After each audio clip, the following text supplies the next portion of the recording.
Salut à tous, je suis super contente aujourd'hui de vous retrouver pour une nouvelle vidéo et comme vous l'avez vu dans le titre, aujourd'hui je reviens avec mon top manga 2017.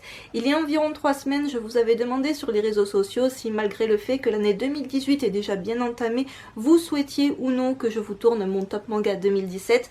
Vous avez été beaucoup à me dire que oui, cela ne vous dérangeait pas. Du coup, me revoici aujourd'hui avec mon top 15 et un petit peu plus de l'année 2017. Il s'agit de 15-16 séries qui sont toutes parues en 2017. Je n'ai pas mis dans cette vidéo de yaoi ni de one shot, tout simplement parce que sinon le top 2017 aurait été juste impossible à faire. Je ne vais pas vous présenter les mangas du moins bon au meilleur, même si sincèrement j'ai essayé de garder les 3 plus mieux pour la fin. Le seul shoujo qui fait partie de ma sélection des meilleurs titres selon moi qu'il ne fallait pas louper en 2017, c'est Moving Forward de Nagumo Nanaji et c'est publié chez Akata. C'est un shoujo qui est terminé en 11 tomes. Pour l'instant, on a seulement les 7 premiers tomes qui sont parus en France. Je pense qu'on aura la fin cette année. Ce n'est vraiment pas sûr, mais je pense qu'on aura la fin cette année. Je vous avais parlé, il me semble, seulement des 2 premiers tomes dans une vidéo Bookall l'année dernière. C'est une série que j'aime beaucoup. C'est un shoujo tranche de vie, mais qui n'est pas gnangnan. De la même mangaka, on lui doit Koibana ainsi que Perfect Tick. Et d'ailleurs, ce qui est assez drôle, c'est quand vous lisez Moving Forward, il y a l'un des personnages de la série qui est amatrice de manga et elle lit justement les autres shoujo de l'auteur. C'est un petit clin d'œil que fait l'auteur à ses précédentes séries. Et on a une nouvelle série de cette mangaka qui est parue en 2018. Il s'agit de Banal à tout prix qui est sorti chez les éditions Kana, mais que je n'ai toujours pas eu le temps de commencer pour le moment. Ça me semble beaucoup plus léger que Moving Forward, parce que Moving Forward on est quand même sur un shoujo qui n'est pas toujours très drôle, puisque déjà rien que le background de l'héroïne n'est pas très fun, puisqu'on apprend au tout début de l'histoire qu'elle a perdu sa maman. Va s'en suivre tout simplement une espèce de triangle carré amoureux. C'est un petit peu compliqué, il y a plusieurs histoires d'amour qui s'entremêlent et les personnages se cherchent. Et c'est vraiment un très bon titre pour toutes celles et ceux qui sont à la recherche d'un shoujo qui ne soit pas du tout cuculapraline, puisque vous le savez si vous me suivez depuis un petit moment, mais c'est vraiment le genre de shoujo que je déteste par-dessus tout et je lis très peu de shoujo. Donc voilà, celui-là fait partie des recommandations que je peux vous faire dans les titres parus en 2017. Si vous souhaitez voir des illustrations de ces mangas, je vous invite à aller sur Google Images tout simplement. Donc j'enchaîne avec la seconde et dernière romance de cette vidéo, mais ce n'est pas un shoujo pour le coup, c'est un seinen. Il s'agit des 4 premiers tomes d'Après la pluie de Jun Mayuzuki et là c'est publié dans la collection Big de Kana. C'est un seinen qui est terminé en 10 tomes, sachez-le, la série est terminée en 10 tomes. Il y a un drama ainsi qu'un animé en 12 épisodes qui est paru depuis que je vous ai présenté le premier tome de la série. C'est déjà un gros coup de cœur et j'ai rattrapé mon retard de lecture assez rapidement et c'est un titre que je ne peux que définitivement vous recommander si encore une fois vous êtes à la recherche d'une romance mais plutôt adulte. Là on est face à une héroïne âgée de 18 ans qui est lycéenne et qui à côté de ses études a un petit boulot dans un restaurant en tant que serveuse et elle va tomber amoureuse de son patron qui lui a 45 ans, il est divorcé, il a un gosse, il n'est absolument pas charismatique, il a 2 mains gauches, il ne se fait pas du tout respecter que ce soit par ses employés ou même par son fils. Et bref, il ne sait pas trop ce que cette jeune fille peut bien lui trouver. Il essaye tant bien que mal de la repousser, mais c'est un petit peu compliqué parce qu'en même temps, elle est très séduisante et très énigmatique. C'est un personnage qui, encore une fois, pour Akira, donc pour la jeune fille, qui n'est pas un personnage qui est complètement plat, qui a un background qui est très vite développé. Et encore une fois, comme Moving Forward, c'est pas spécialement très gai ce qui a pu lui arriver par le passé. Elle est accompagnée de très peu de personnes, mais notamment d'un jeune homme qui s'est épris d'elle et qui a été friendzoné dès le début du premier tome et c'est assez fun. Donc pour le coup on est sur une lecture qui est tout de même assez légère, une romance qui n'en est pas encore vraiment une au bout du 4e tome.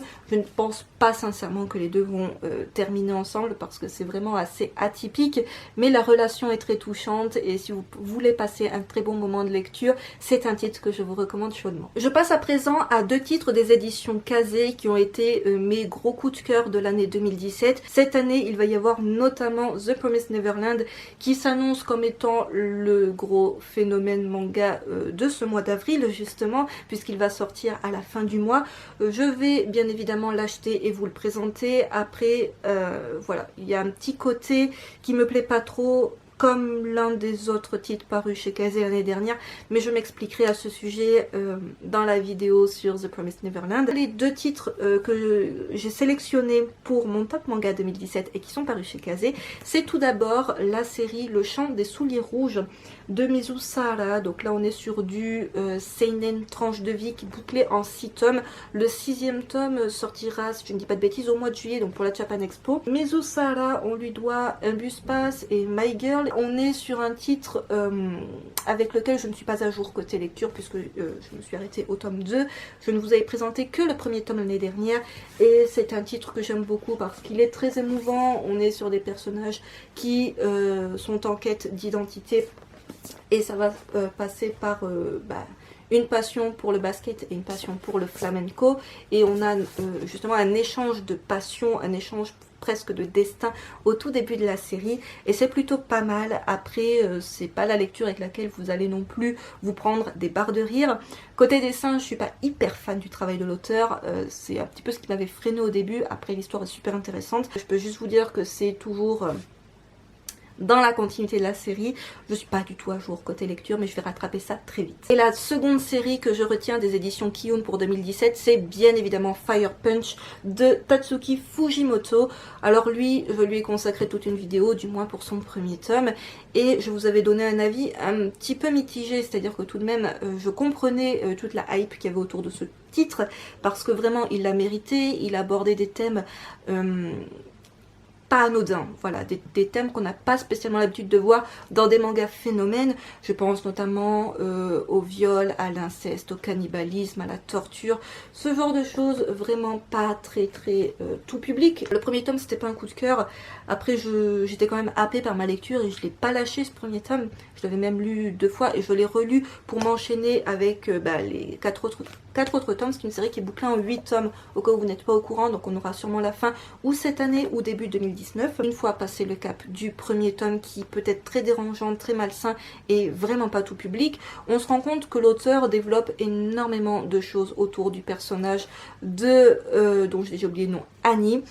Et vraiment on en apprend plus sur son pouvoir, sur les autres élus, et ça devient très intéressant, beaucoup plus complexe, et c'est vraiment pas mal du tout. Faut vraiment passer le cap de ce premier tome. Je sais que beaucoup ont décroché, n'ont pas du tout apprécié justement tous ces thèmes abordés.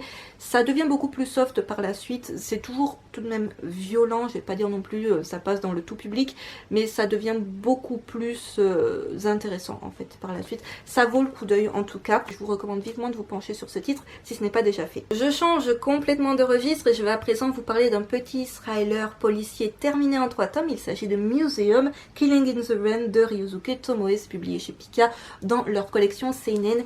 Il existe 2 versions pour ce manga, donc moi j'ai la petite version en 3 tomes où les tomes sont vendus au prix de 8,05 €, donc vous en avez pour un peu plus de 20 € pour l'intégrale de la série. Mais si vous avez un peu plus de budget et que vous souhaitez apprécier le travail de l'auteur sur du gros format, sachez que c'est possible puisque la série est disponible également dans la collection graphique de chez Pika, donc c'est leur grosse édition, vraiment de très beaux livres, un petit peu fragiles tout de même, mais c'est quand même des très beaux livres, en 2 volumes, mais par contre vendus au prix de 16 €. Donc à vous de voir selon le budget que vous avez envie d'investir dans cette série. Sachez que la petite version en 3 tomes suffit sinon amplement. On est sur la poursuite d'un serial killer avec ce policier qui va tenter de le retrouver le plus vite possible, tout simplement parce que sur sa liste des personnes à abattre, il y a la femme et le fils de ce policier. Dans le tome 2, ça s'accélère parce qu'on sait très clairement qui c'est et on sait très clairement pourquoi il fait ça, et on se rend compte que c'est un petit peu plus complexe que ce qu'il est paraît au tout début de l'histoire. Et le 3e tome conclut extrêmement bien la série. On n'est pas du tout sur du happy end, on n'est pas du tout sur non plus une histoire qui se conclut hyper mal, c'est justement en demi-mesure, même si ça aurait pu se conclure d'une manière beaucoup plus dramatique. On sent que les personnages ne ressortent pas indemnes de cette histoire Et vraiment, si vous êtes amateur de thriller à suspense qui va vous tenir en haleine jusqu'à la toute fin de la série, c'est vraiment un titre que je vous recommande, sachant qu'il existe également un drama qui est sorti en 2016. Autre gros coup de cœur de mon année 2017, il s'agit bien évidemment de la série Les Fleurs du Mal de Shuzo Oshimi, publiée chez Kiun dans leur collection Seinen. C'est une série qui est bouclée en 11 tomes et le 11e tome devrait paraître, il me semble, pour la Japan Expo. Pour l'instant, on en est au tome 9. Shuzo Oshimi, je vous ai un petit peu saoulé avec en 2016 avec la série Dans l'intimité de Marie. En 2018, on a une nouvelle série de l'auteur qui est parue cette fois-ci chez Pika. Il s'agit de Happiness. Pour l'instant, on n'a que le tome 1. Là, on est sur une histoire de vampire, mais pas sur le vampire conventionnel comme on en a l'habitude dans la plupart des titres. Sur le vampire un peu romantique, tout ça, non. Là, le vampire fait plus office de métaphore, mais je n'en dis pas plus. Je vous reparlerai de ce titre sur ma chaîne en 2018. Peut-être que j'attendrai quand il y aura un petit peu plus de tomes, où j'essaierai de le mettre dans une sélection de titres, probablement dans mon top manga 2018 également, parce que cet auteur fait vraiment de très très bonnes choses. C'est pas un manga qui plaira à tout le monde, comme Dans l'intimité de Marie, comme Happiness.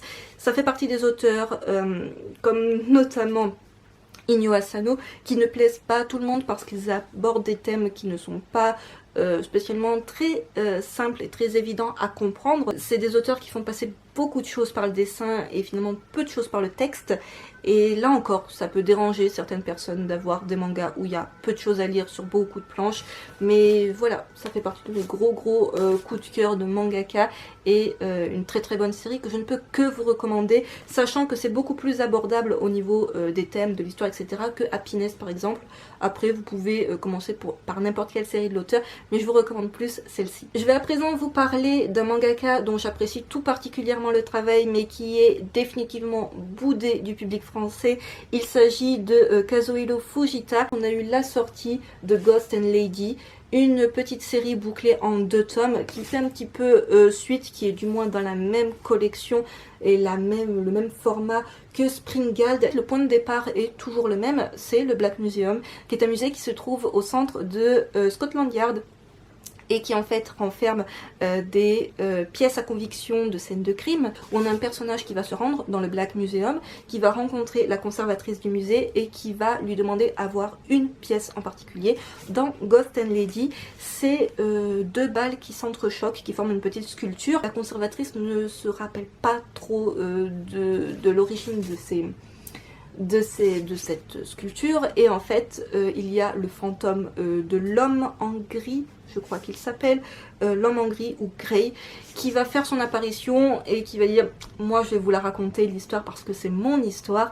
C'est une histoire qui prend place au 19e siècle et en fait ce fantôme va faire la connaissance d'une jeune femme qui va lui demander de prime abord de la tuer. Voilà, je n'en dis pas plus.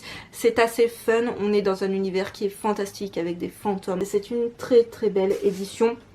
Et au cas où vous ne l'auriez pas compris, il s'agit du mangaka auquel on doit la très très bonne série, mais malheureusement complètement introuvable en France, de Moonlight Act. En attendant, je peux vous recommander Springald and Ghost and Lady de ce même mangaka, et qui sait, peut-être qu'à terme on aura ces précédentes séries qui seront à nouveau publiées, et peut-être même que Moonlight Act bénéficiera d'un petit peu plus de pub et qu'on aura tous les tomes à présent, à nouveau disponible, dis-moi. On va à présent parler manga historique avec Innocent Rouge, la suite directe d'Innocent de Shinichi Sakamoto, publié chez Delcourt Tonkam. Donc là pour le coup on est face à l'une des rares séries en cours de cette vidéo, parce que la plupart des séries que je vous présente sont soit déjà terminées, soit vont se terminer dans quelques tomes. Et là on est sur une série qui est toujours en cours. Je crois qu'il y a 7 tomes de parus au Japon, il n'y a pas de fin annoncée. Après il faut savoir que la saison 1, donc Innocent, est terminée en 9 tomes. J'ai fait une vidéo sur Innocent et je vous ai présenté le premier tome d'Innocent Rouge. Shinichi Sakamoto, on lui doit entre autres Ascension et Né pour cogner. Je n'ai lu que Ascension avant de lire Innocent. Ascension, je vous le recommande également très chaudement, même si ça n'a aucun foutu rapport avec ça. Bien évidemment qu'il faut avoir lu la saison 1 avant de vous lancer dans Innocent Rouge, sinon déjà il n'y a aucun intérêt puisque c'est la suite directe et en plus vous allez strictement rien comprendre. C'est une suite qui est toujours aussi sanglante, les dessins sont toujours aussi beaux. Delcourt Tonkam fait toujours autant n'importe quoi avec les couvertures, même si la couverture du tome 5 relève un petit peu le niveau. Voilà, il y a eu un petit aperçu sur les réseaux sociaux de la couverture du tome 5 et ça pourrait être pire. Donc voilà, si vous avez aimé Innocent, je ne peux que vous recommander la suite. Et si vous ne connaissez toujours pas Innocent, Je ne sais pas ce que vous attendez pour commencer cette très très bonne série. Je passe à présent à la catégorie grand format de cette vidéo. J'ai fait une sélection de 4 séries qui sont en grand format, donc qui sont un tout petit peu plus chères que les autres séries que j'ai pu vous présenter dans cette vidéo. Je vais vous parler en grand format de L'île errante de Kenji Tsuruta. C'est publié chez Kiyun dans leur très très belle collection Latitude. Et j'en profite du coup de vous parler de cette série pour vous parler d'un titre qui est paru en 2018, mais c'est du même dessinateur, du coup je le place dans cette vidéo. C'est un one shot, c'est Souvenirs d'Emanon. Au scénario, on a Shinji Kajio et au dessin, on retrouve Kenji Tsuruta. On est face à un one-shot et à une série qui, pour l'instant, compte 2 tomes, toujours en cours au Japon. Chacun de ces tomes est vendu au prix de 15 €. Comme vous le voyez, c'est du gros format. C'est vraiment une très très belle collection chez Kiyun.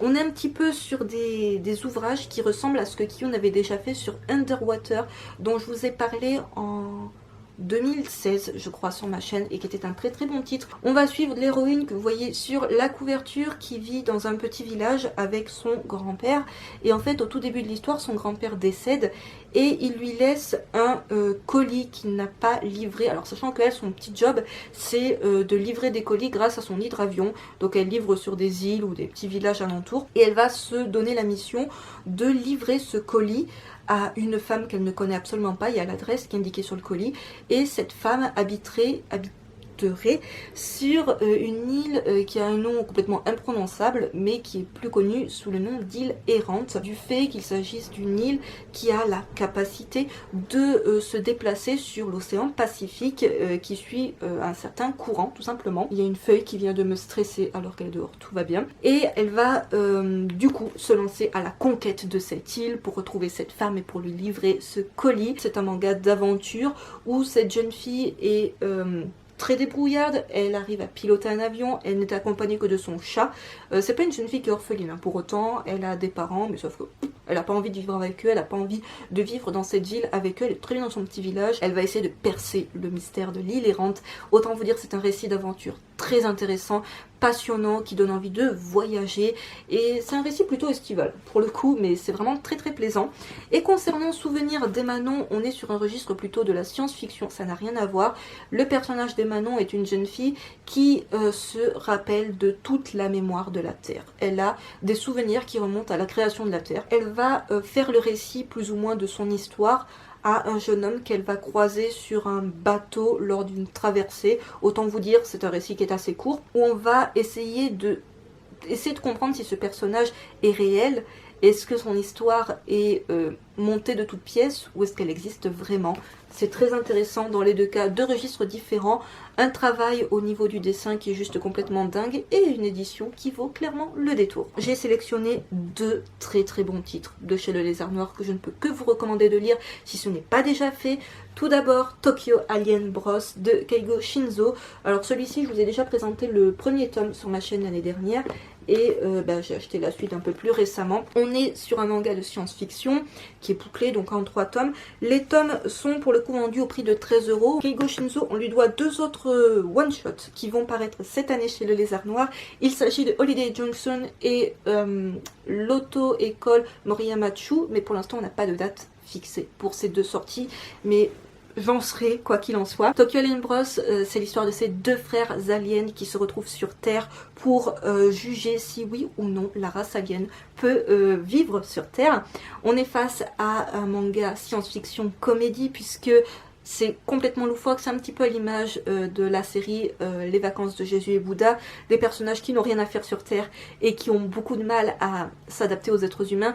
Un petit peu plus que l'autre, puisque le petit frère, il est relativement bien acclimaté, mais le grand frère, il a définitivement du mal avec les êtres humains et il va faire pas mal de bourdes qui sont assez fun. Je ne peux que vous recommander ce titre si vous êtes à la recherche d'une série détente qui est très abordable côté histoire, et on est sur quelque chose qui n'est pas du tout violent, qui n'est pas prise de tête, qui en plus change un petit peu de ce qu'on peut voir dans la science-fiction. Et le second titre que je retiens pour 2017 concernant les éditions Le Lézard Noir, c'est bien évidemment La Cantine de Minuit de Yalo Abe. Donc il y a les 3 premiers tomes qui sont pour l'instant parus. Le tome 3, je l'ai commandé sur le site du Lézard Noir, mais je ne l'ai pas encore reçu au moment où je tourne cette vidéo. On est sur un manga tranche de vie, gastronomie, qui est juste ultra plaisant à suivre. Sachez qu'il y a une série, un drama sur Netflix. J'ai appris ça assez récemment et n'ayant pas Netflix, voilà, je ne l'ai pas vu, mais au cas où, si vous avez Netflix, vous pouvez vous faire un petit aperçu de la série à travers son drama, qui est en plusieurs épisodes du coup. L'histoire prend place dans une petite gargote qui se trouve à Shinjuku, qui est ouverte de minuit à 7 h du matin, qui est tenue par le patron que vous voyez ici, qui propose un seul menu, mais genre le menu tout bête, avec de la soupe miso, genre le menu que personne ne prend, mais l'intérêt c'est déjà d'y aller pour y demander un plat dont on a vraiment envie, et le patron se fait une joie de concocter ce plat si jamais il a les ingrédients disponibles dans son restaurant. Ça va être un chapitre, un plat, un chapitre, une histoire d'un personnage, un personnage qui va parfois apporter son passé de manière douloureuse, de manière fun, de manière légère, de manière plus dramatique. Bref, on a différents portraits de personnages, différentes histoires. Les personnages vont parfois devenir des habitués de cette petite gargote qu'est la cantine de minuit, et vont se croiser au fil des histoires, et c'est juste passionnant à suivre. C'est le manga cocooning par excellence, par contre qui donne super faim, parce que pour le coup on est sur un manga avec des plats complètement réalistes, puisqu'on est sur des plats qui appartiennent vraiment à la gastronomie japonaise, même si c'est parfois la gastronomie plutôt populaire, on va dire des plats plutôt populaires, mais assez méconnus. Me concernant, il y a beaucoup de choses du coup que j'ai découvertes, et c'est complètement différent de titres comme Toriko ou Food Wars, où on est dans de la compétition, ou des plats extraordinaires avec des ingrédients improbables. Là on est sur quelque chose de beaucoup plus réaliste et de savoureux. Voilà, c'est un manga qui est savoureux, que je recommande vivement à tous les amateurs de manga culinaires qui sont à la recherche d'une série détente. Alors pour l'instant on ne sait pas encore combien de tomes il y aura en France, sachant qu'il y a genre 17 ou 19 tomes au Japon toujours en cours, mais le Lézard Noir fait une sélection d'histoires pour ne proposer que quelques volumes pour la France. Donc voilà, ça c'est du très très bon, et pour le coup les tomes sont vendus au prix de 18 €. Dernière série en grand format avant d'attaquer mon top 3 2017, si vous avez bien suivi, il s'agit de la série en 2 tomes Les Chats du Louvre de Taiyo Matsumoto, et c'est publié chez les éditions Futuropolis. C'est tout simplement les éditions du Louvre. Alors ce titre n'est pas seulement disponible au Louvre, bien évidemment, vous pouvez le trouver à la FNAC ou dans toute bonne librairie spécialisée manga, encore heureux.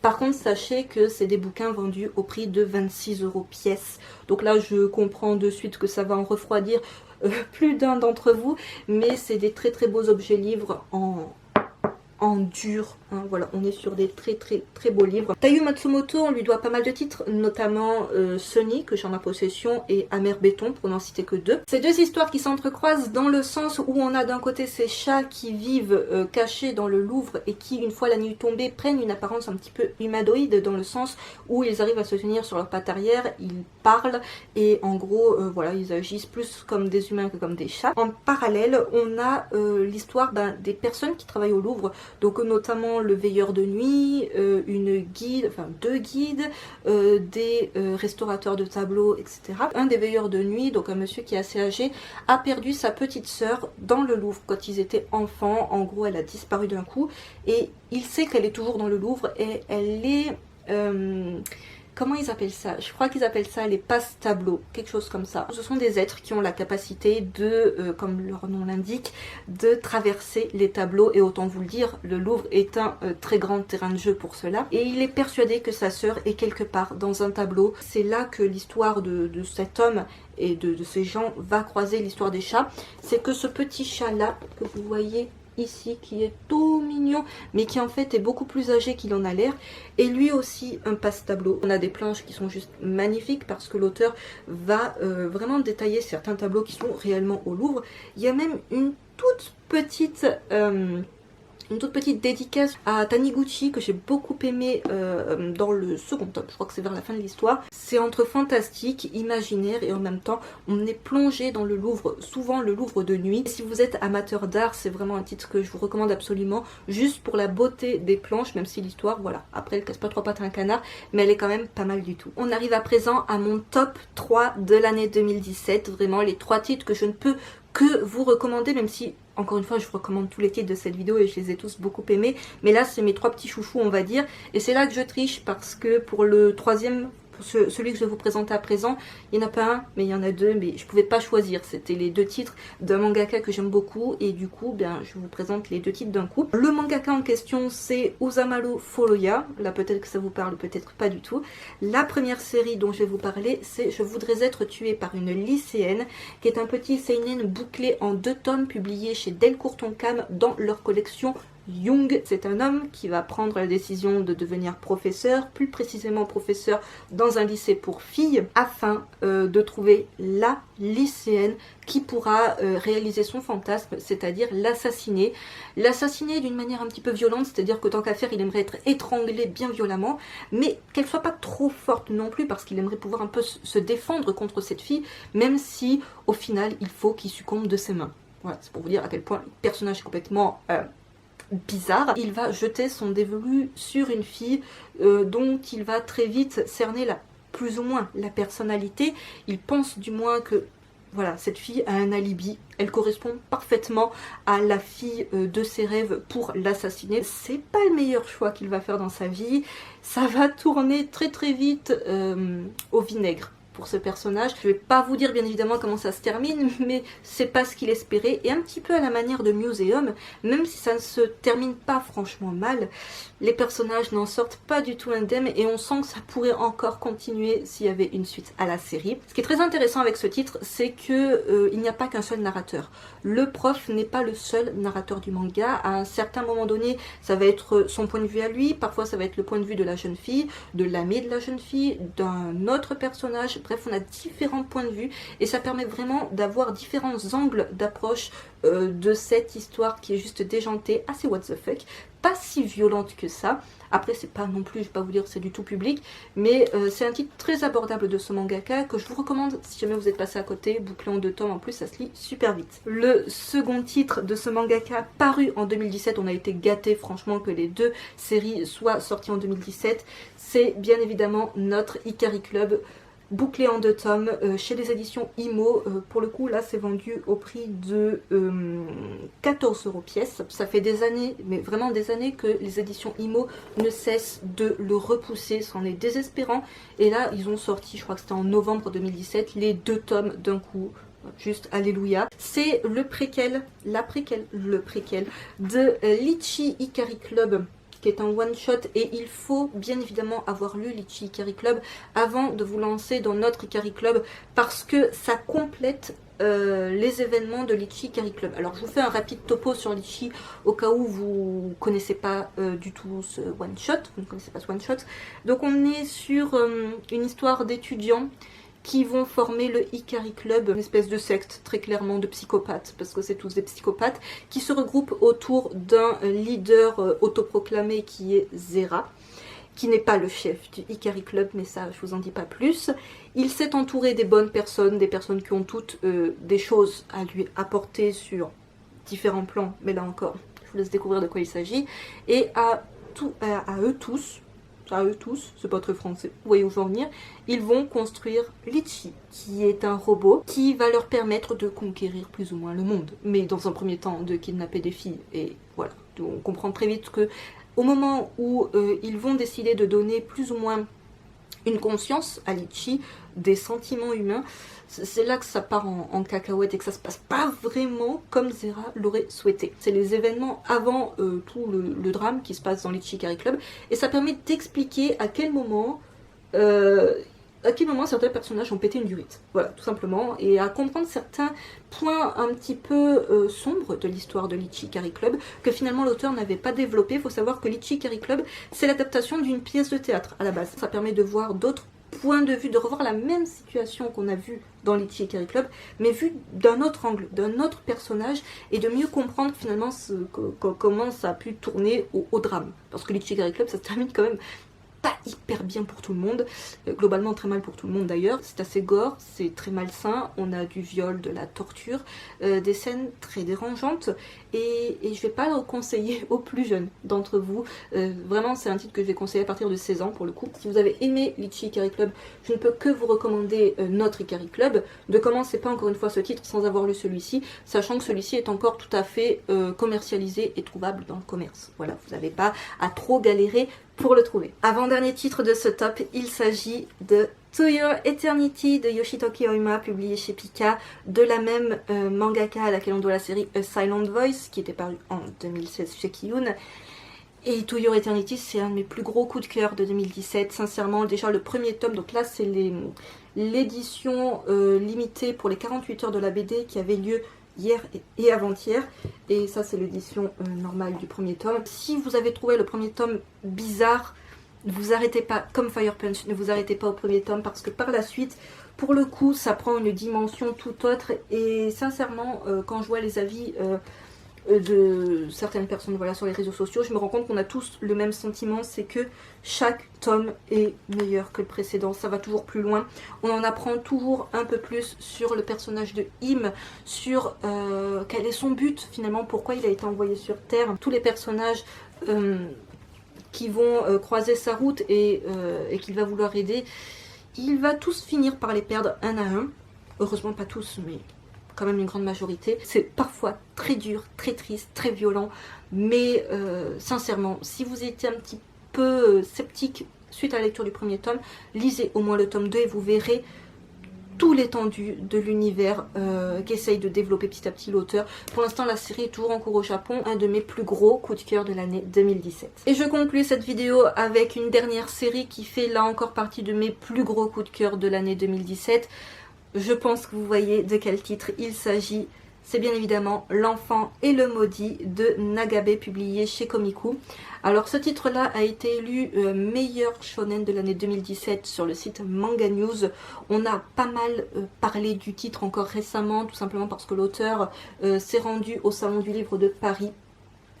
Et ça, c'est une petite pépite. Sincèrement, si vous ne connaissez toujours pas cet excellent manga fantastique, poétique, qui est de toute beauté visuellement, c'est vraiment très très beau. On a toute la noirceur de ce monde touché par une malédiction, ces maudits dont on commence à entrepercevoir toute la souffrance et toute la difficulté que c'est finalement d'être maudit. Ça va contraster avec l'innocence et le côté très lumineux du personnage de Shiva, dont on commence petit à petit à connaître plus de choses. L'auteur lève le voile sur le passé de ce personnage, sur les gens qui ont pu l'entourer, sur les gens qui lui veulent du mal, même si ces gens-là ne sont pas spécialement tous maudits. Et c'est un titre qui est vraiment très très beau. On est encore une fois très proche de la parution japonaise. Il n'y a pour l'instant que 5 tomes parus, toujours en cours au Japon. Je pense pas que la série sera très très très longue. Et ça fait partie de mes plus gros coups de cœur de l'année 2017. Cette vidéo est à présent terminée et j'espère qu'elle vous aura plu. N'hésitez pas à me donner dans les commentaires votre top manga 2017, des séries qui sont parues ou pas, que vous avez peut-être juste découvert en 2017. N'hésitez pas non plus à me dire si justement certains des titres que j'ai présentés dans cette vidéo font partie de votre propre top, s'il y a des titres que vous découvrez aujourd'hui avec cette vidéo, s'il y a des titres qui du coup vous donnent envie ou peut-être pas du tout. Sur ce, je vous retrouve très vite pour une prochaine vidéo. Bye!